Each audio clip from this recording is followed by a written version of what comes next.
Welcome back to class, everybody. It's a bloody sandy day in the neighborhood, and today we're talking about shield synergy. When choosing your shield for battle, you really got to make sure that you have the shield for the. Can you not? This is, I'm just gonna hold you because I can't trust you to behave. Um, when choosing your shield, you got to make sure that it is the right shield for the job. Essentially, like any kind of armor, like any kind of weapon, you need to make sure that you're choosing the right weapon for what you're taking on. If I'm going to be standing under a hail of arrows, all right, hold on, I'm going to be. If I'm going to be under a hail of arrows, this is the last thing that I want. That's not protecting much. All right. If I would much rather have something like this. Oh God, yeah. I would much rather be hiding under something like this, because this is going to protect my whole body. Something like the tower shield would do a good job. The scutum would do a good job. Now, the downside is massive shields like these three, and like the Gokstad. Oh my God, eventually I'll say that right. These are not going to do well in the tight, narrow corridors of the castle, especially trying to fight, shield and spear. Instead, I'm going to want something small where the buckler or my spiked pavis here would be more than helpful. Now, an important thing to remember is that shields are not just defensive. They can also be used very effectively in an offensive fight. So, like, you know what? I'll just spawn in it. Instead of saying, so say I had an enemy, I'll just fucking spawn an enemy.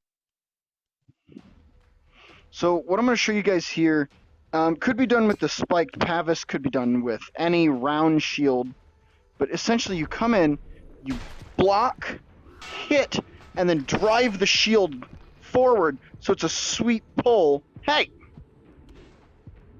Yeah, there we go. Oh, there's a desk in the way there.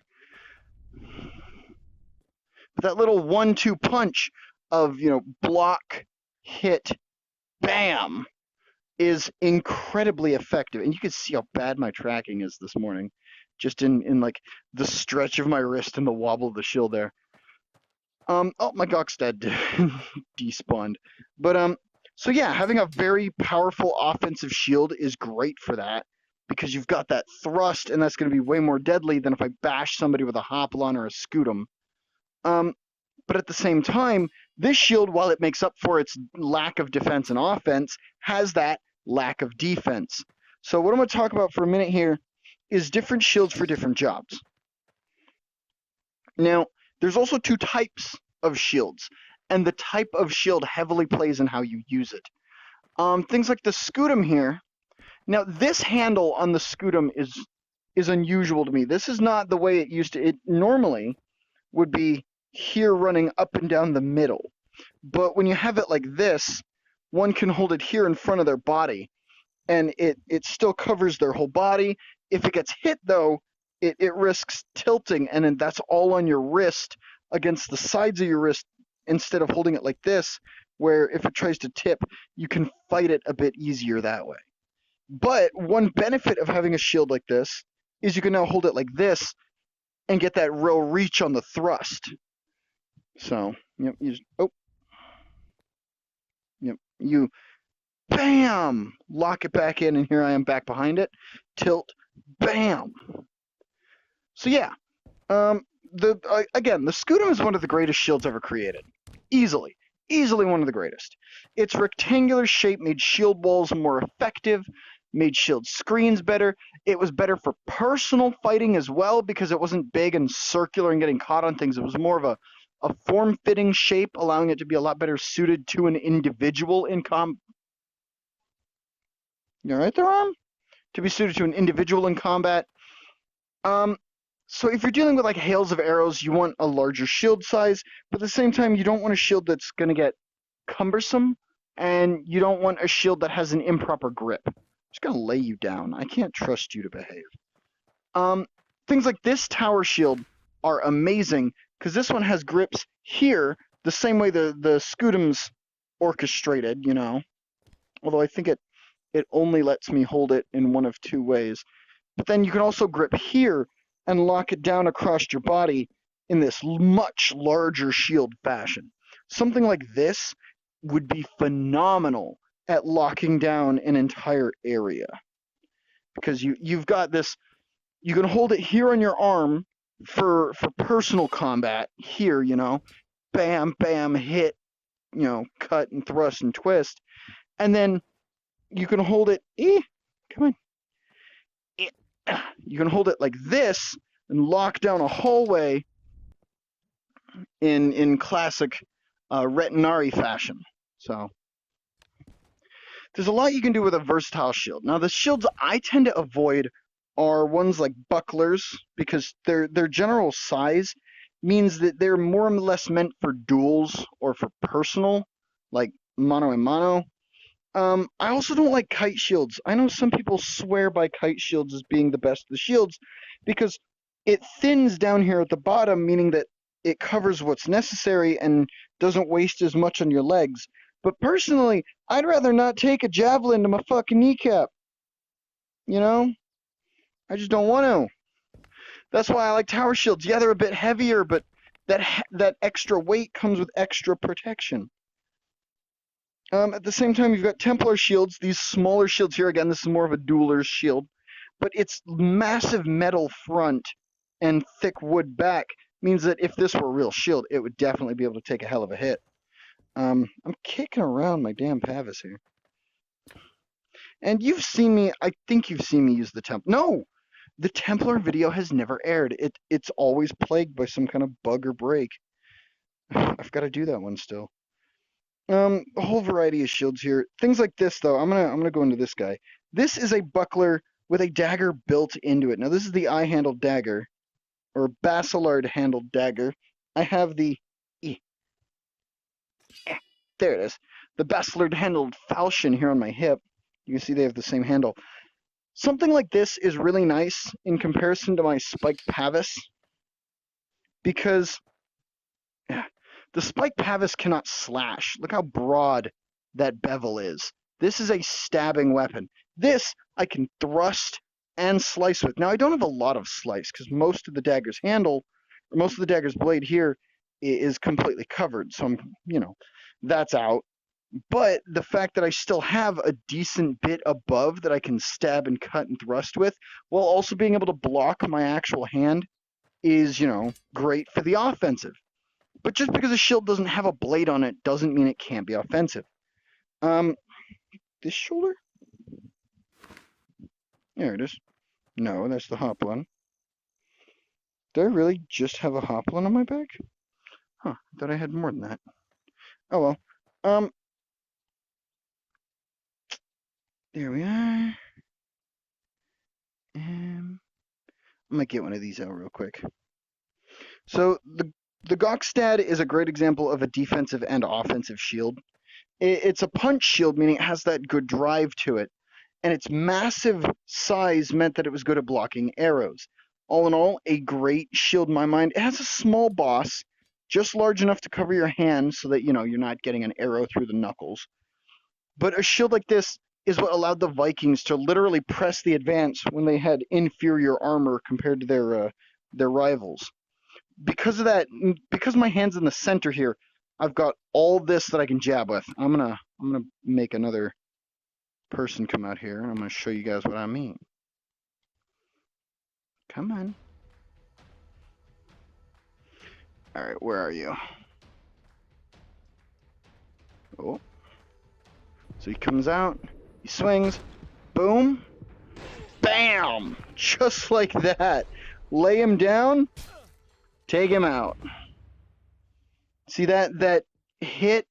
Bam! This is a heavy shield because it's solid wood construction, right? This is oak. This is freaking oak, man. Arm, can you not? I don't know what is wrong with my tracking today, so let's hurry this up.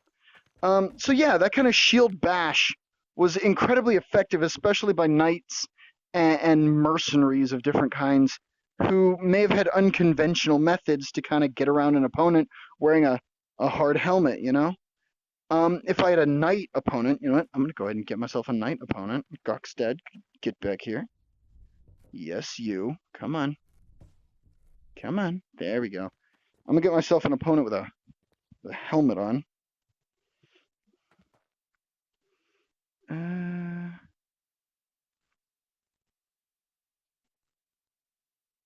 Can I 1v1 knights? No, I can't. I could do a knight wave. Oh, knight 1v1. Casual brawl with a knight. Let's do this.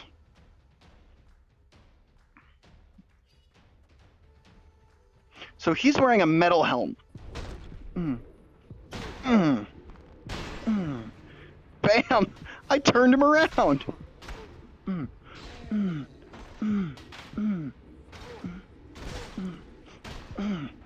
If my arm would quit drifting away from my body. So you see, I was able to lay down a flurry of hits from behind the cover of my shield with my shield. Whoa. I don't know what happened there. I'm just going to roll with it. Oh my god, I beat him into the ground with it. Oh. Damn, that's a strong bow. Oh my god. Seeing those arrows pop through is terrifying.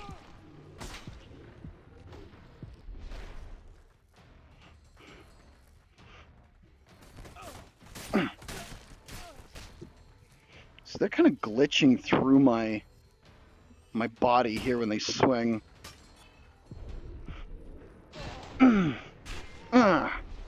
There we go. Got her with the old 1-2. Whoa. Block. Hit. Bam! Knocked him clean down.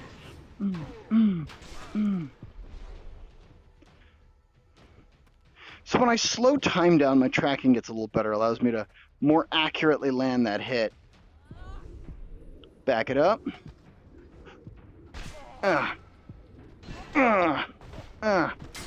How did your skull repel my axe? Give me that one.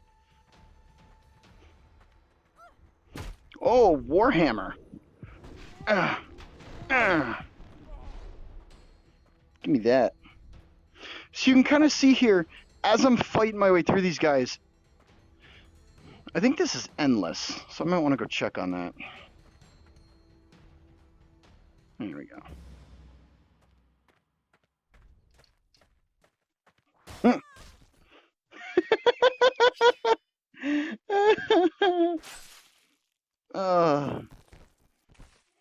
So as you can see, the shield's a very versatile weapon when you know which one you're using. Both offensive and defensively, shields are incredibly useful. Now with an axe, you don't have a lot of defense, especially with a Norse axe like this. You can't really block with that because it'll cut right through it. So you block with the shield, strike with the axe, and then punch with the shield to knock your opponent back or create an opening. Because trying to kick somebody, yeah, that can create an opening, but that can also cost me my leg if they try to block it with their sword.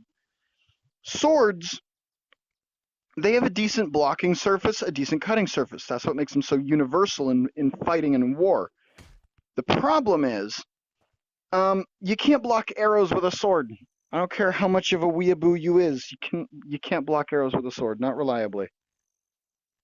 When it comes to things like pole arms, like spears, alright, again, can't really block with that. Chunk. Alright?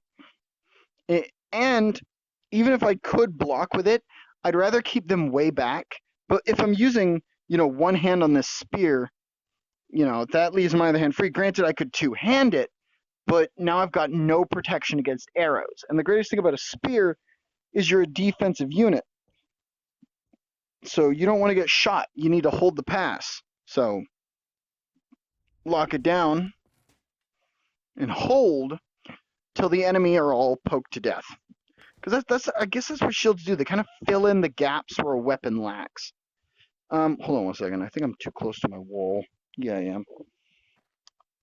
So if your weapon lacks defense, a shield fills it in. If your weapon lacks offense, a shield can fill it in. Don't get a small shield if you're on an open battlefield. And if you're in tight corridors, don't get a large shield. Get a shield that fits what you're going to be doing with that shield.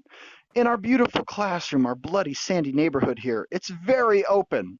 So a large shield is beneficial over a small one. You saw where the arrows hit on my Gokstad. A buckler might not have been able to block both of those. You know, one of those might have gotten past it.